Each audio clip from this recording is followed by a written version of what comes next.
I started June of '98. It's a long time. We used to have a lot of turnover here. And when I initially started, and as I worked here, a lot of guys stayed around for a lot longer, so you get to know them more. And so I think you have this culture of where we just have a bunch of guys that like hanging out, and we get to have, build really cool speakers. It is a very odd thing that people come and they have other plans. If you had asked me 100 different scenarios, I can't think of one of them that would have had me here 10 years down the road. I didn't know that I would stay here as long as I have. Ultimately, I came to Wilson Audio wanting to do sales and work with equipment and that kind of thing. And I think I originally found the niche as I was working back in the production. Actually building the speakers is where I kind of found the connection. I think that process is what has helped me stay doing what I do almost 20 years later.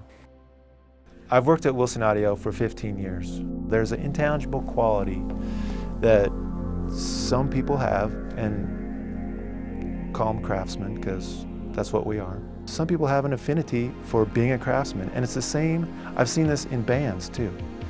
I play guitar, a guy will pick up an instrument and he has all the desire, but his natural ability, he can't feel the music, he can't feel those offbeats. And so with a craftsman or something, it's just a different kind of mindset.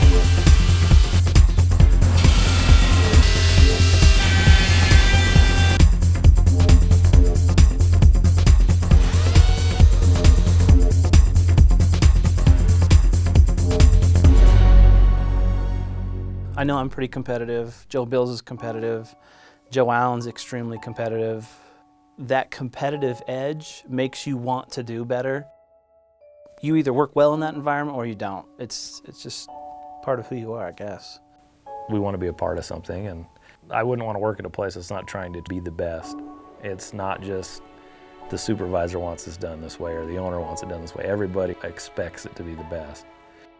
The consistency starts with training. Each speaker, we have a sample.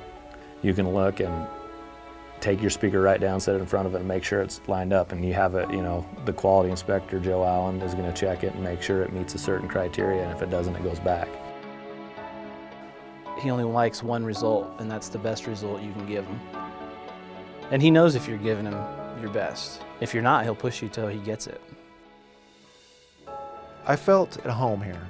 I have always had, and this must be true of everybody else, but a hypervigilance for things that aren't, for mistakes, for flaws. The times that we grow together the most back there is when a new product comes out. Everybody touches it. They mill it, physically hold it in each step. A new guy is grabbing it and making suggestions and trying to make the product better. People are really giving their input, and that just builds camaraderie. To keep someone here as long as many of the guys have been here, I think there has to be something more than just a paycheck. It's something that they do day to day. I think it comes from each individual, just knowing that, hey, I'm building something that's pretty unique, pretty exceptional.